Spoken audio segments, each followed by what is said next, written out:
Bismillahir-Rahmanir-Rahim. Dear brothers and sisters, welcome to us. Today we will take a journey through history. A journey of deserts and mountains, chains and freedom, tears and prayers. It is the story of a man who crossed empires, who was sold into slavery, who faced betrayal after betrayal, and yet never gave up. Why? Because his heart was searching for the truth. This is the story of Salman al-Farisi, one of the most remarkable companions of Prophet Muhammad. His life is a lesson for every seeker of truth, no matter where they come from or what trials they face. Salman was born in Persia, in a village near Isfahan. His family was Zoroastrian, worshippers of fire. His father loved him dearly and kept him close, never letting him out of sight. He was raised to tend to the sacred fire in the temple. Day and night, Salman would make sure it never went out. But even as a young boy, Salman asked himself, how can this fire be our God? It cannot speak, it cannot move, it cannot help itself. How can it help me? The fire burned brightly, but in his heart, a greater flame was lit, the flame of searching. One day, while traveling through the village, Salman heard the sound of voices chanting in prayer. Curious, he followed the sound and found himself inside a church. What he saw amazed him. People were bowing, praying with humility, calling upon one God with love and devotion. Salman thought to himself, this is better than what my people practice. When he returned home, his father noticed his absence. Worried, he asked where Salman had gone.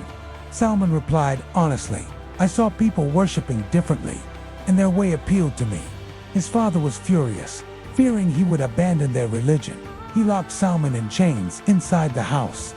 But the fire of faith cannot be imprisoned. Salman longed to escape. Eventually, Salman found a group of Christian traders heading towards Syria. He pleaded with them, take me with you. I want to learn about this faith. They agreed, and Salman left his family, his wealth, and his home behind. Imagine this, brothers and sisters. A young man leaving everything he knew, just to search for the truth. In Syria, Salman sought out the most knowledgeable Christian scholar he could find. He studied under a bishop, serving him and learning day and night. But soon, Salman discovered this man was corrupt. He preached piety but hoarded wealth, stealing from the offerings of the poor.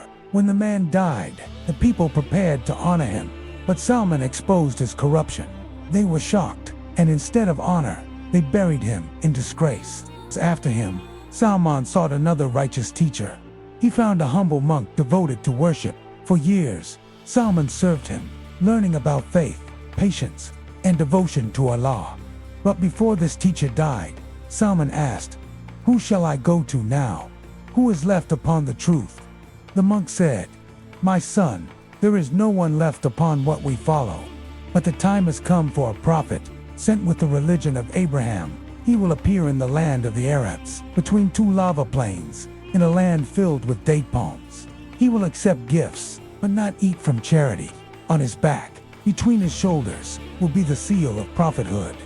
These words engraved themselves on Salman's heart. He carried them like a map, a guide to his future. Determined to find this prophet, Salman set out once again. He joined a group of traders heading to Arabia. But instead of helping him, they betrayed him. They sold him as a slave to a Jewish man. From one master to another, Salman was passed around like property, until finally, he was sold to a man in Yathrib, the very city described by his last teacher. Today we know it as Madinah. Imagine the moment, brothers and sisters. After years of searching, Salman had arrived in the city of palm trees, the land of the awaited prophet. Salman worked hard in the date groves. His back grew bent from carrying loads, his hands rough from the ropes, but his ears were always listening. One day, as he picked dates atop a tree, he heard his master speaking below. Have you heard? Muhammad, the man from Makkah, has arrived in Kuba, claiming to be a prophet. The fruit nearly slipped from Salman's hands. His heart thundered. Could this be the one? That evening, Salman carried some dates to Muhammad. He said, this is charity. The prophet distributed the food to his companions, but did not eat from it. Salman whispered to himself, one sign is fulfilled. The next day, he returned with more dates and said, this is a gift. The prophet smiled, ate from it, and shared with his companions. Salman whispered again. The second sign is fulfilled. Finally, Salman circled behind the Prophet, searching for the last sign. The messenger, seeing his eagerness, gently removed his cloak. There, between his shoulders, was the seal of prophethood. At once, Salman burst into tears. He fell before the Prophet, declaring his faith. The search of a lifetime had ended. Even though Salman al-Farisi had embraced Islam, he was still bound by chains. He still belonged to his Jewish master. Imagine the pain, brothers and sisters. He had finally found the messenger, but he could not freely sit in his company. When the Prophet learned of his situation, his heart was moved. He advised Salman to make a contract of freedom known as Mukataba with his master. The conditions were heavy. Salman had to plant 300 date palm trees with his own hands, and he had to pay 40 ounces of gold for a poor slave. This was impossible. But the community of Islam was unlike anything the world had ever seen. The Prophet turned to his companions and said, "Help your brother." Each companion came forward, offering a few trees. Until all 300 were gathered. Together, they planted the trees. And when the Prophet himself planted the last tree, it was said that not one of the palms failed to bear fruit. Then came the matter of the gold. Not long after, a companion brought a piece of gold the size of an egg. The Prophet placed it in Salman's hand and said, "Take this, Salman, and pay your debt." When Salman weighed it, it was exactly the amount he needed. By Allah's will, the impossible had become possible. Salman was free. As a free man, Salman dedicated his life to the service of Islam. He stood shoulder to shoulder with the believers in every battle.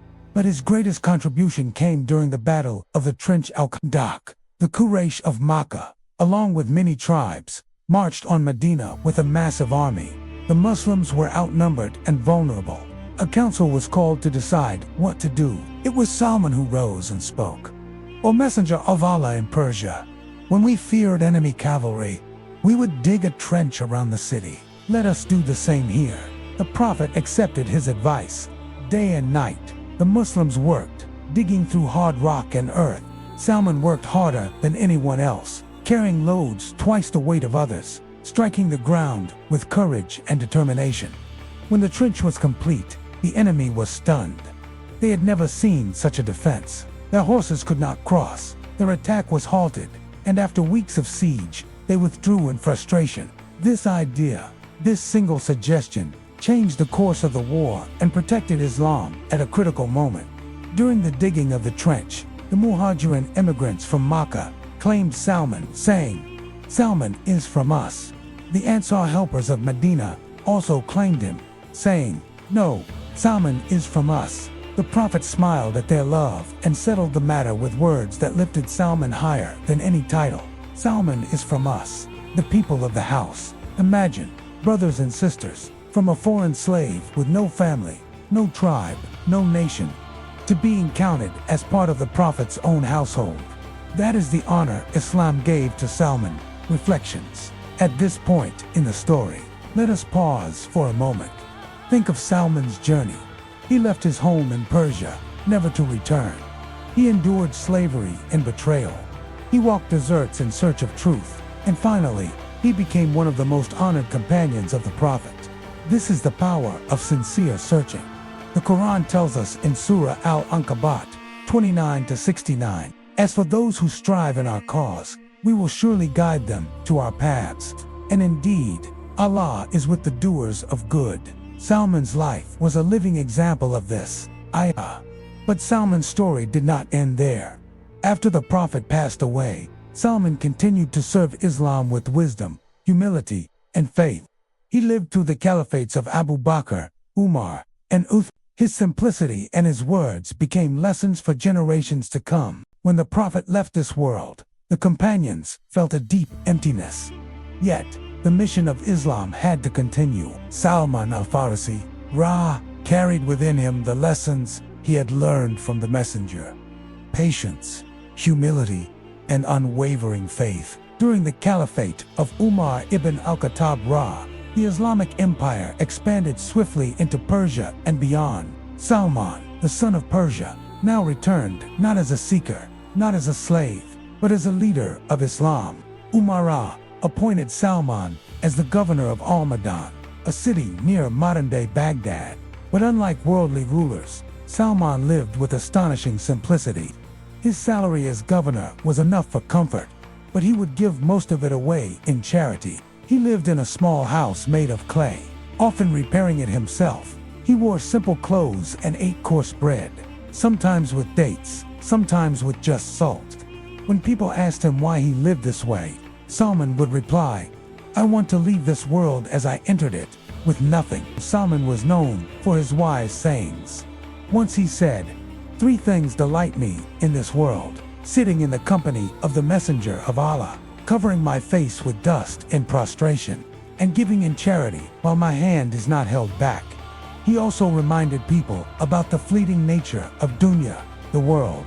To those who built large houses, he would say, "Build your homes in paradise. For this world is not a dwelling place, it is only a passage." Salman al-Farisi was a living proof that Islam destroys barriers of race and nationality. He was Persian by birth, yet Arab companions loved him dearly. The Prophet once said, "If faith were near the Pleiades, a distant star, men from among the Persians would surely attain it." Sahih Muslim. Scholars say this was in praise of people like Salman, showing that Islam is for all nations, all people, for all time. As Salman grew old in Al-Mada'in, his body weakened, but his heart remained firm. On his deathbed, he wept. Those around him asked, "O Abu Abdullah Salman, why do you weep? You are a companion of the Prophet. You are promised paradise." Salman replied, "I am not weeping out of fear of death, nor out of love for this world. But the Messenger of Allah advised us to keep from this world, like the provision of a traveler. And I fear I have taken too much." What did he leave behind? Only a small bowl, a cup, and a mat. That was all. A man who had once been enslaved, who had been governor, who had seen empires rise, departed with nothing but faith and humility. He passed away around the year 35 AH, during the caliphate of Uthman ibn Affan. His grave in Al-Mada'in is still visited by many today. Salman al-Farisi's life is not just history, it is a message. Seek the truth, no matter where it takes you. Salman traveled across nations, sacrificed wealth, and endured slavery to find Islam. The dunya is temporary. The real home is Jannah. Break barriers. Islam unites all races, colors, and nations. Hold on to humility. Despite his closeness to the Prophet, Salman lived like a poor traveler on a journey. The Quran reminds us in Surah Al-Hujurat 49-13, "Indeed, the most noble of you in the sight of Allah is the most righteous of you, not Persian, not Arab, not slave, not master, but the most righteous." Salman was honored because of his taqwa. And so, dear brothers and sisters, the story of Salman al-Farisi reminds us that the search for truth requires patience, struggle, and sacrifice. But the reward is eternal. If his journey from Persia to Medina teaches us anything, it is this: never stop seeking Allah, for He guides those who sincerely strive in His path.